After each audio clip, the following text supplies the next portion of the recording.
Hello and welcome back to the 140 Days podcast. In this episode, we will be updating you on school vouchers, the requirement of proof of citizenship when voting, and the potential elimination of countywide voting locations. Hello, this is your host, Michael Mireles. And this is your co-host, Victoria Fajardo. Just a disclaimer, we are recording this in the middle of a tornado warning. If you hear thunder or hard, heavy rain, that's the reason.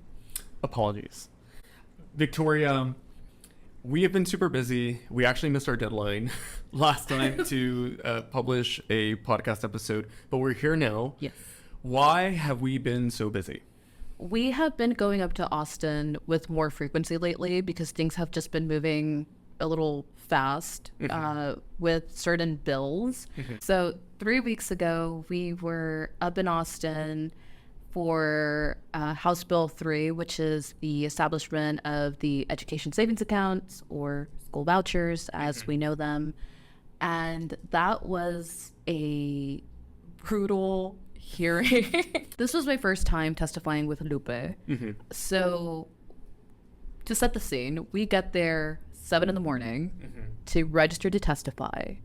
And I don't know why I immediately thought that it was going to be really fast. And that was so silly of me to think because immediately we were put into a overflow room, which is where they put you when the main room where the committee members are is filled. Yeah. And then on top of our overflow room, there's 2 more. So there was a lot of people. And I was still very hopeful that we were going to get out of there by like 6 in the afternoon. So we're waiting. And while we're waiting, you know, they're going over the bill and what it means. If it passed, like what would that mean for public schools, for private schools? The author of the bill, Representative Brad Buckley, who is also the committee chair, was discussing the bill. And we had the representatives on the committee ask questions. So at the start of the hearing, and again, I was there with you, but just for clarification. At the start of the hearing, you have the committee members. They are going to talk about the bill. It's presented to the committee. They start asking each other questions. And then what happens? It gets heated pretty early on. You have some representatives that are very clearly pro-voucher, and then you have Representative James Tallarico on the committee that is very vocal about being anti-voucher. And we start seeing them going back and forth, and that was very interesting to see. And on top of that, they also have invited testimony that was brought on. What is invited testimony? So invited testimony are like experts on the bill and its implications. We had professors that were invited testimony that have dedicated hours upon hours of research on vouchers and programs like this. And the committee members would ask them questions and sometimes even be a little aggressive about how they were asking them questions. Cue clip. Education Law Center welcomes Dr. Josh Cowan as a visiting senior fellow, adding significant expertise to our ongoing efforts against vouchers. Yes. All right. You registered as testifying on behalf of yourself as an expert. Are you saying you're not here representing the ELC? I represent neither ELC nor Michigan State University. Sir. Right. Then why? Okay. I'll just leave it at that. It's a matter of the public record where I am planted both through May 16th and as a long-term employee at Michigan State, but I'm testifying as an expert on vouchers, sir. You're an excellent advocate for ELC. I am not here in any role other than to warn you about this bill, sir. Representative Tallarico. Thank you, Mr. Chairman. Notice that Representative Schoolcraft didn't refute any of the studies that you laid out.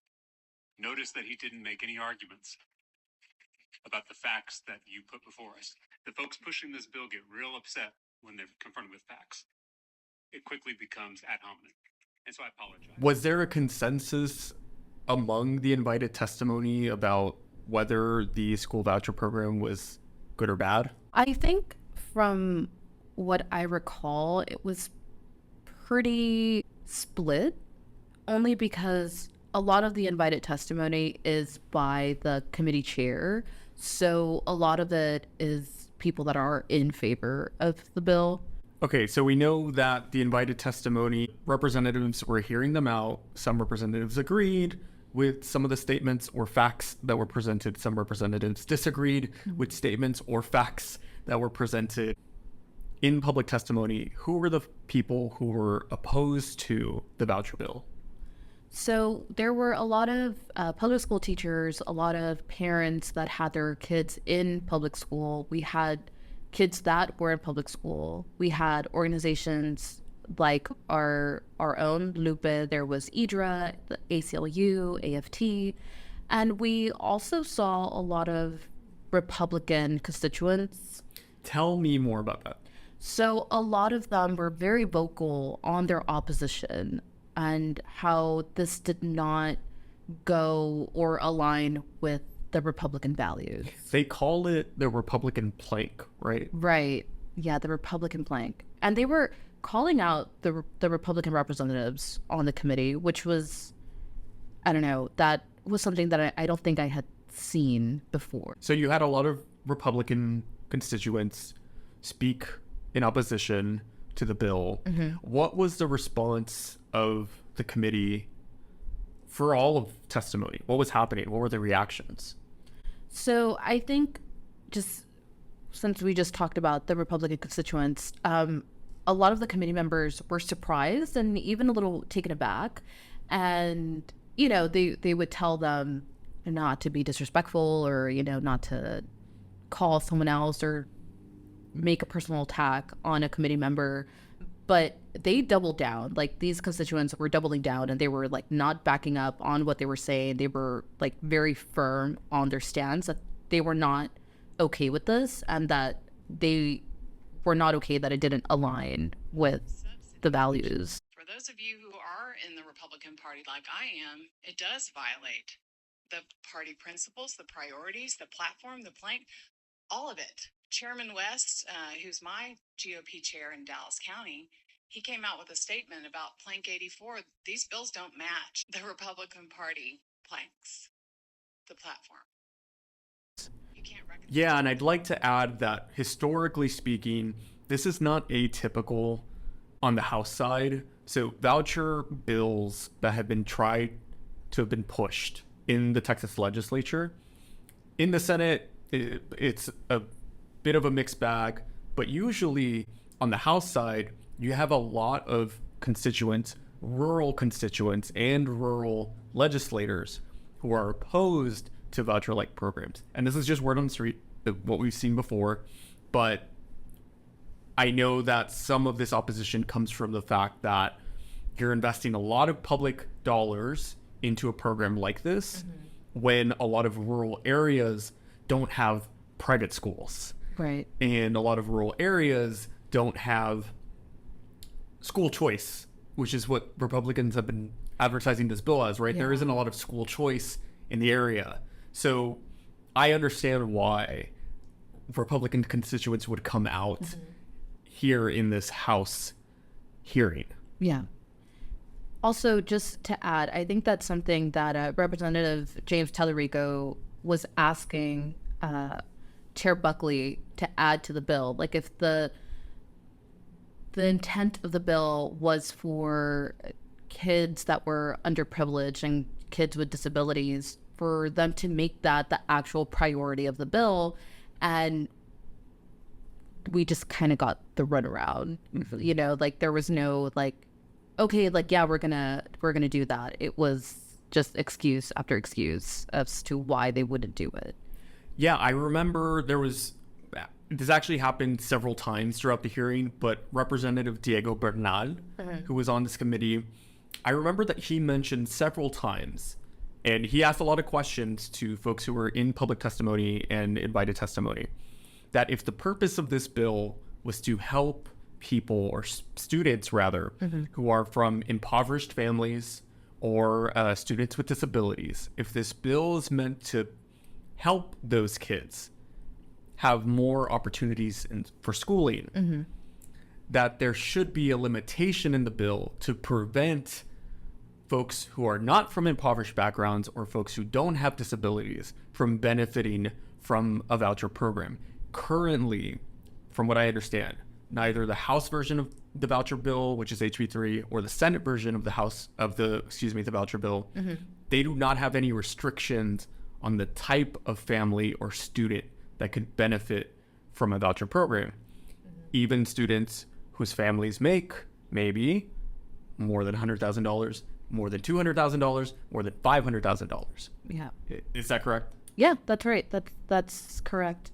And Representative Bernal was also very vocal that like this was a no for him. Like this was something that he was not in favor of, and he kept asking, that question. And sometimes, again, like the people he would ask would just kind of beat around the bush and give like a long-winded answer, which was just like a long way to say no, or no, I don't agree. Also, shout out to Representative Diego Bernal, who is a House rep out of San Antonio, Yes. but he is also a Valley native. Yes. I actually got a chance to speak with Rep. Bernal during my testimony. They mentioned how they had family here in the Valley and how they had family that were in public education and how this, was very important to him. And again, like it was just so refreshing to see representatives be vocal on their opposition and as to why this was not okay. So, Michael, in regards to HB3, what is happening at the local level? Okay, so there are some rumors. Right now, from what we understand, on the Democratic side at least, the majority of representatives from the Valley are going to vote no on these voucher programs. As of now, that's what we've heard. The majority. The majority. Uh-huh. I have been hearing that one of our local reps, Sergio Munoz Jr., from House District 36, that they currently are considering voting in favor of a voucher program. And if you heard that big bang, that's because something flew into the building that we're recording in and the store. Source? Victoria, trust me.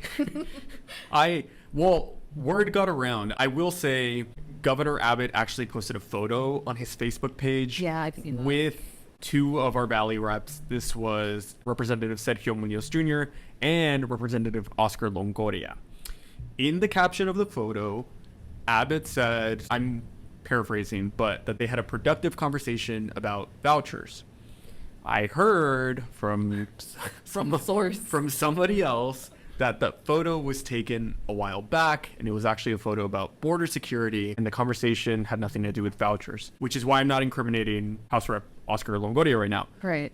However, we did actually talk to Representative Sergio Munoz's office today. We did. And we asked one of his staff members about his position on the voucher bill. And essentially, they said they're looking at all sides of the coin. Right. Right? So they didn't give us a straight answer about how he was going to vote. They didn't give us a no. They didn't give us a yes. But I think we can assume. We can be concerned that they don't have a strong position right now on what should be a pretty easy bill, I think, for Valley residents to take a stance on. We'll see what happens when the actual vote comes to be. Right now, I know for sure our eyes are a little bit on Representative Sergio Munoz Jr. And also, of course, the instigator of this whole thing, Senator Adam Hinojosa, who is one of the co-sponsors of the voucher bill, senator out of Cameron. Yes. You can catch the 140-Day podcast on our website at lupanet.org, on YouTube, Spotify, and SoundCloud. And don't forget to follow us on Instagram, TikTok, and X at lupe_RGB, and our Facebook at La Unión.